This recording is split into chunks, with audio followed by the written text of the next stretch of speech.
Kita kadang lupa gitu, ucapan kita tuh doa. Oh, gitu. Kalau kita sering berucap kayak begitu, ya nanti malaikat mengaminkan. Aduh, jangan. Ya makanya jangan seneng banget mengucapkan hal-hal yang negatif Yaudah, gitu. yuk bisa gampang. Iya gitu dong. Tapi kalau misalkan nih Pak, Optimis. udah terlanjur nih Pak, nikah sama orang yang kayak, aduh, Pep baru kelihatan nih ternyata sifat buruknya gitu, sifatnya males gitu-gitu. Iya. Nah, menurut lo mendingan udah gue ceraiin aja deh. Tapi nih orang tuh punya anak, gimana dong? Kalau di dalam agama juga perceraian itu nggak dilarang. Ya dilarang sih, tapi Iya. nggak disukain kan. Nah di situ kan bukan berarti perceraian itu haram. Kalau diharamkan ya kita jangan berani-beraninya gitu lakukan hal yang berkaitan dengan kata cerai gitu ya. Nah ini bisa jadi pembelajaran gitu.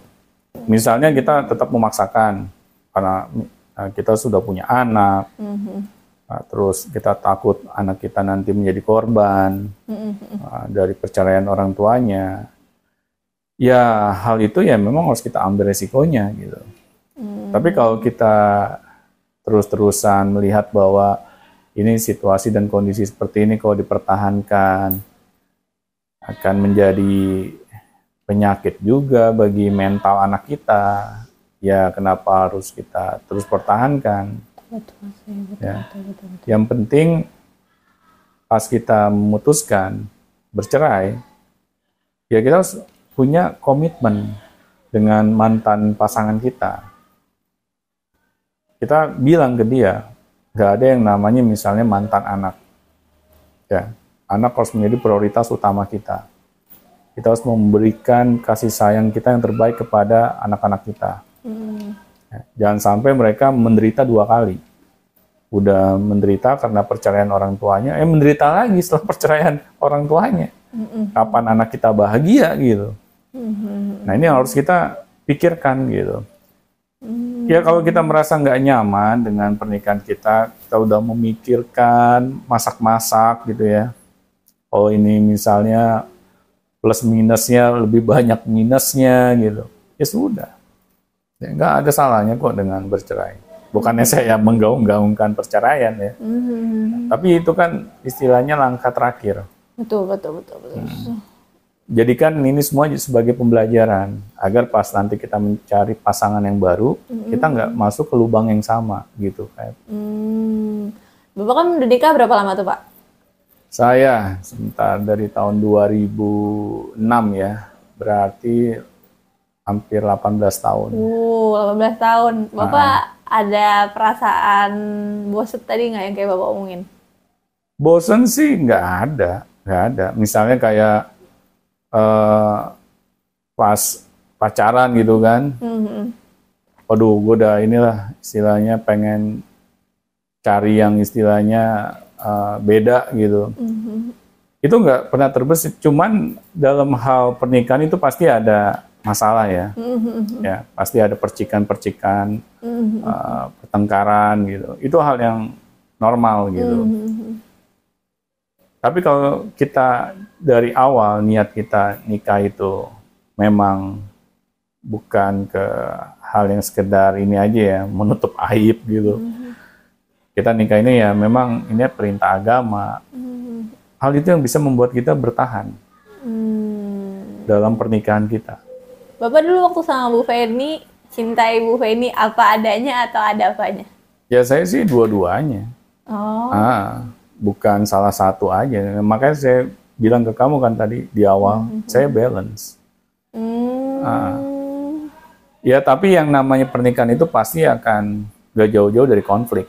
Iya sih. Itu udah pasti gitu. Bener gak Pak, 5 tahun pertama katanya pernikahan tuh uji cobanya sangat susah sekali.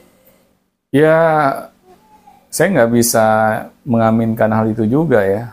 Karena Bapak nggak salah? Bukan. Saya ya sampai saat ini aja kadang pernikahan saya diuji juga gitu. Jadi ujian itu nggak akan berlalu selagi kita masih bernafas gitu. Oh, berarti pasti di setiap tahun gitu, nggak 5 tahun pertama Pasti aja? ada aja ujian gitu. Baik yang kita katakan ujiannya ringan atau ujiannya berat, pasti ada aja. Nah, tapi bagaimana kita menyikapinya? Misalnya kita tahu nih kita berbuat salah, ya sudah, kita akui. Kita melakukan kesalahan, jangan gengsi gitu. Ya akuilah ke pasangan kita bahwa kita salah.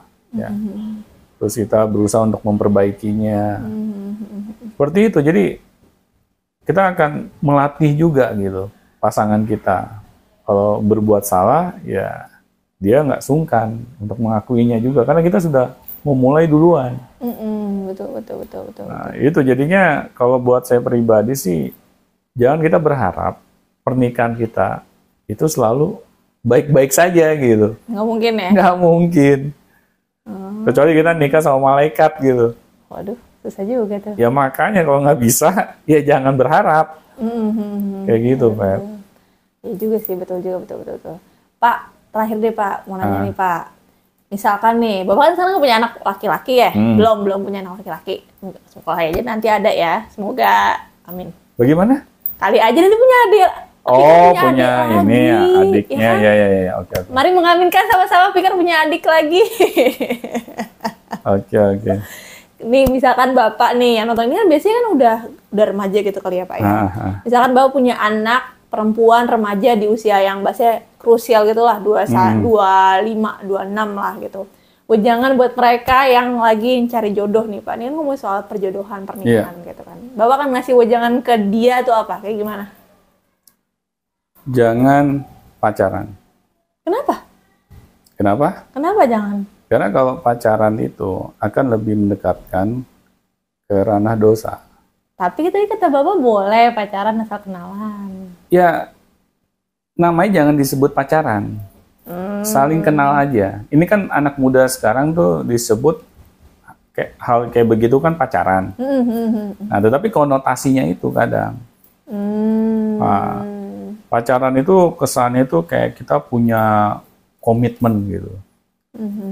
Padahal komitmen itu hanya bisa kita lakukan pas kita nikah, bukan pas pacaran. Tapi karena hal yang berbau kita saling kenal itu disebutnya pacaran ya, saya dengan lawan jenis, akhirnya hal itu yang kita sering ucapkan. Padahal konotasinya itu negatif gitu. Gitu. Kadang kita malah melakukan hal sesuatu yang di luar batasnya gitu. Ini yang saya nggak mau gitu. Kalau kita saling kenal, ya, terus kita berusaha pengen lebih tahu lagi gitu. Ini orang aslinya kayak apa nih? Terus keluarganya bagaimana nih? Nah, itu memungkinkan kita untuk mendapatkan yang terbaik. Tapi kalau dia sudah dari awal, gue pengennya pacaran, ya silakan nanti menikmati. Gitu. Bapak nggak akan ngasih wejangan ke anak Bapak, ke anak perempuan Bapak nanti misalnya kayak cari laki-laki tuh yang kayak ayah atau jangan seperti ayah atau gimana-gimana, itu nggak akan gitu? Kalau saya sih, saya juga merasa diri saya nggak sempurna amat ya. Bisa kamu mencari laki-laki kayak saya gitu. Ya, kalau saya sih hanya ingin kamu cari laki-laki yang agamanya bagus, ya. Agama yang bagus ini bukan juga anak pesantren, tapi yang lebih ke akhlaknya. Akhlaknya yang bagus gitu. Nggak perlu juga anak orang kaya. Nah, yang penting dia itu mau hidup mandiri. Dia orangnya jujur, orangnya amanah. Ya. Cari yang seperti itu, yang pantas menjadi imam kamu. Jangan memberikan wejangan seperti itu. Agar apa? Agar anak saya ini nggak menyesal di kemudian hari nantinya. Kalau dia ngomong, ya kan susah ya nyari. Nah itu ucapan dari aja. Enggak, bukan masalah itu. Maksudnya cara cari tahu ini akhlak bagus kan butuh lama ya. Nggak bisa cepet ayo. Kalau kita ya mengenal seseorang, tetapi nggak ada niat yang aneh-aneh ya, insya Allah akan diberikan jalannya sama Allah. Oh, pasti akan ketahuan nih akhlak bagus atau enggak? Pasti. Ya. Kan kita bisa menguji cowok itu gatel atau enggak pas kita lagi sambil berjalan mengenalnya gitu. Oke, siap. Kalau yang cowok gatel menurut kamu kayak gimana sih? Kalau pas lagi pacaran tuh biasanya mereka maunya apa? Biasanya Ya mau yang kayak gitu Apa? ya udahlah ya. Apa? Misalkan Ucapin aja. kalau cowok gatel mungkin lebih ke arah kayak suka ngeliatin cewek lain kalau lagi pacaran gitu-gitu. Itu normal. Itu normal sih, Iya. Pak. Dia masih punya mata. Ya, atau nggak nge-like-in Instagram cewek-cewek yang seksi-seksi, emang itu normal? Itu normal. Dia masih punya mata. Dia masih punya nafsu. Itu normal. Iya sih. Ya. Nggak, maksud saya, cowok gatel itu bukan seperti itu. Dia tuh minta lebih gitu ke pasangannya, padahal belum waktunya. Itu mah kurang ajar gak sih? Itu cowok kurang ajar. Itu cowok gatel. Itu cowok yang intinya dia udah tahu nih, dia belum punya komitmen dengan pasangannya, tapi kok mintanya lebih gitu. Itu yang saya bilang cowok gatel. Kalau cowok yang benar, dia tahu batasnya. Nanti gue bisa minta lebihnya pas nikah. Nah itu yang membedakan. Gitu. Jadi bukan misalnya cowok terus harus pakai kacamata kuda gitu, nggak bisa ngelihat kiri kanan. Iya kan selama ini orang pada ngomong cowok gatel ya kayak kalau ke mall ngeliat cewek seksi langsung nengok ke samping gitu. Kalau dia buta, itu pasti dia nggak akan melihat gitu. Tapi kan ada cowok yang imannya kuat, Pak. Ya ampun, itu yang kadang kita terlalu klise gitu. Ya, cowok kita ini bukan malaikat.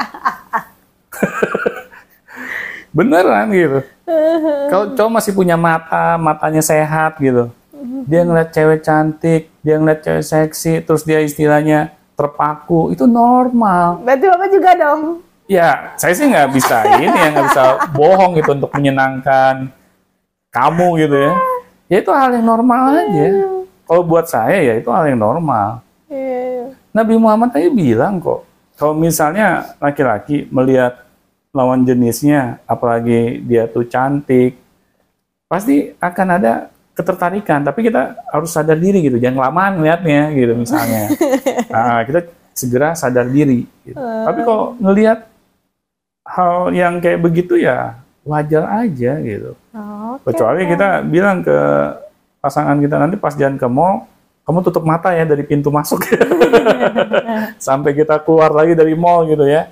Kamu bisa kayak gitu? Ya, nggak bisa jatuh. Ya makanya kalau mau kamu cari pacar yang tunanetra. Jangan, bahaya. Nggak mau kan? Jangan dong. Ya udah terima tuh nalurinya cowok. Oh gitu. Ya. Oke, siap.